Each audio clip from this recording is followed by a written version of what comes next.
We had dinner last week, and Sax and I got bombed last week. We had dinner, and we drank a quadruple Casa. I've not seen J-Cal drink like that before. I stopped in for a few minutes. So drunk. He was drinking. I mean, Casa Azul. He tore my house apart getting back in. Oh my God, like that's so true. A bear? Like a bear? I went Brooklyn style. He was like a bear. He was like a drunk bear. But I spoke to the lady of the manor, and I will be staying at Sax's house next time, so I will be able to refresh the ranch's soap and towels. Yeah, I'm staying at your place. I need, you know what? I forgot to get towels when I was at Chamath's. It's got these amazing embroidered towels, so I'll just hit those up when I hit your place. It's really funny to go to J-Cal Ranch and there's going to be a big S on his towels. So you're like, wait, why is there an S on? I got the robe that says DS on it. I've got a robe on the back. It says MAGA. I took all the MAGA robes from. What does the S stand for? Is grifter. Oh, it's so funny. Steals. He's got a bunch of towels that say C as well. Cheap. Let your winners ride. Rain Man gave it back. And it said we open source it to the fans, and they've just gone crazy with it. Love you, Westies. Queen of Quinoa. All right, listen. Happy Halloween to everybody, and we've got a great docket for you today, but I just up front wanted to let people know that we will be having the All-In Holiday Spectacular on December 7th at the Palace of Fine Arts in San Francisco. It's going to be amazing. allin.com/events. And next Tuesday, that's right, November 5th, if you go to our YouTube at 7 p.m. Pacific time, 10 p.m. Eastern time, we're going to do an election night live stream for the fans. We're almost at 700,000 subscribers. So subscribe to comment and join us on our live stream on Tuesday night. There'll be guests, right? There's going to be some fun guests. I think Helmuth is still banned by Chamath for life, but I may bring him on and give him a second chance, Chamath. Is that okay? Mm-hmm. I bring him on for a second chance? Sure. Okay. So we're going to give Helmuth a second chance, but we'll see. He's going to be on a very tight leash. If he makes it about himself in 7 seconds or less, 7 seconds to Phil Helmuth, he's going to get kicked right off the show. Okay, holiday party. Did we announce that? Yeah, so the holiday party, go to allin.com/events if you want to come. It's going to be great. You guys aren't going to be happy, but we are going to spend $1 million on this party. How do you spend $1 million on a party? Dude, did you see the set he built last time? That sounds like a lot of founder mode.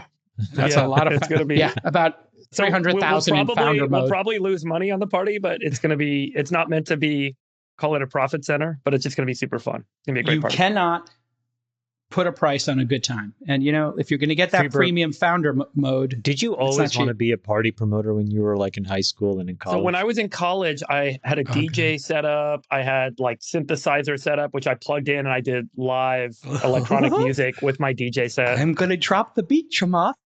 Yeah. I'm going to drop the beat. Here it comes.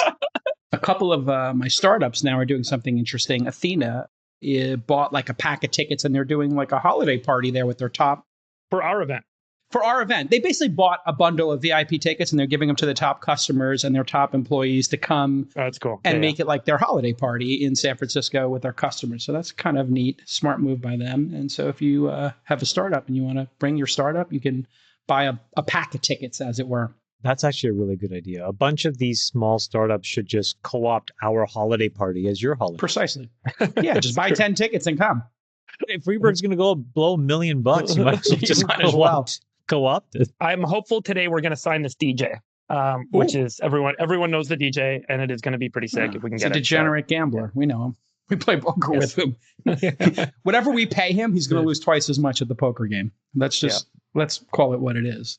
Sax, can you host poker at your house after the party? Yeah. No. What a team player. He built an entire poker building and he's used it like 7 times. He's like, funny. David Sachs is just the absolute best. All right, let's get to work. You know what's winning as well is the US GDP. Here we go. It grew slightly slower than expected, but the top line numbers are healthy. looks like the soft landing might be baked in. We'll see. On Wednesday, the Department of Commerce reported that real GDP grew 2.8% in Q3. That means it's adjusted for inflation. And, you can't look at these things in a vacuum. You have to look at the other Western countries and their GDP. Japan 0.7, Australia 0.2, Germany 0.2, Canada 0.5. The world is not growing. U.S. is growing briskly. And in terms of how to think about it, 2 to 3% is sort of the sweet spot for mature economies. Above 3%, positive, but can also signal overheating like we experienced during ZIRP in 2021. Under 2%, yeah, stagnation. U.S. GDP was 30 basis points below the Dow Jones consensus forecast of 3.1%. There's your chart if you missed it. And obviously, inflation, we talked about this last week, is at 2.4%, very close to the 2% target. Unemployment, 4.1%, close to historic lows. 10-year Treasury, 4.3%. And obviously, stock market at its all-time high again. There's your S&P, Dow, and NASDAQ. As we've talked about over and over again, Chamath, the federal debt is the issue, $35 trillion in debt. We have $1 trillion in annual interest payments on that debt. And Freeberg, your pet peeve, 23.5 million directly and millions more indirectly. As we know, federal government employees now at 3 million. It's about 1% of the country. And state government employees, 5.5 million. Local governments, 15 million.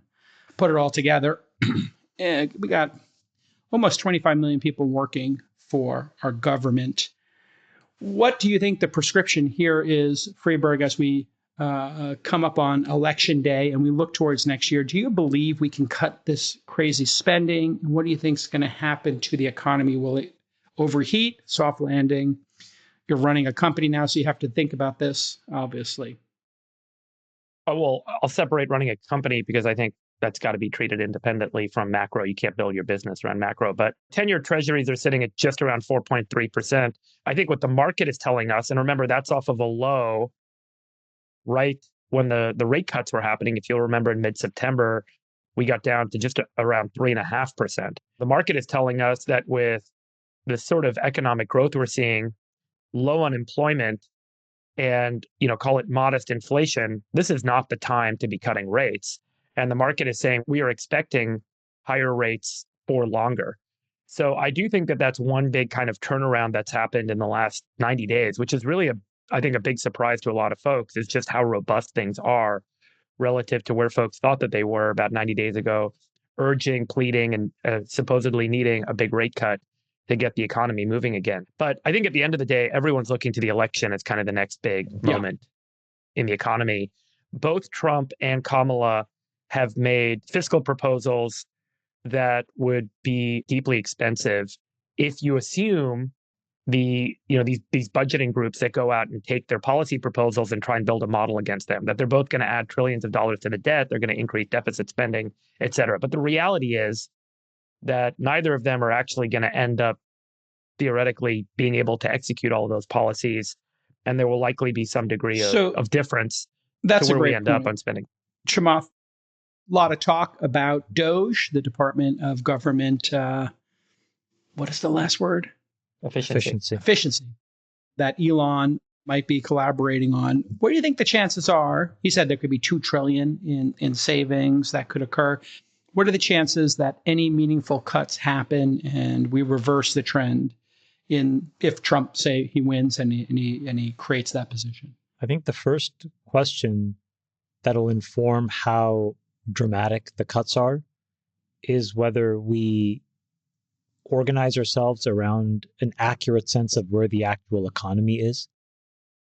If you look at the print today, it would actually tell you that things are pretty okay and that we are not sort of near an unsustainable turning point.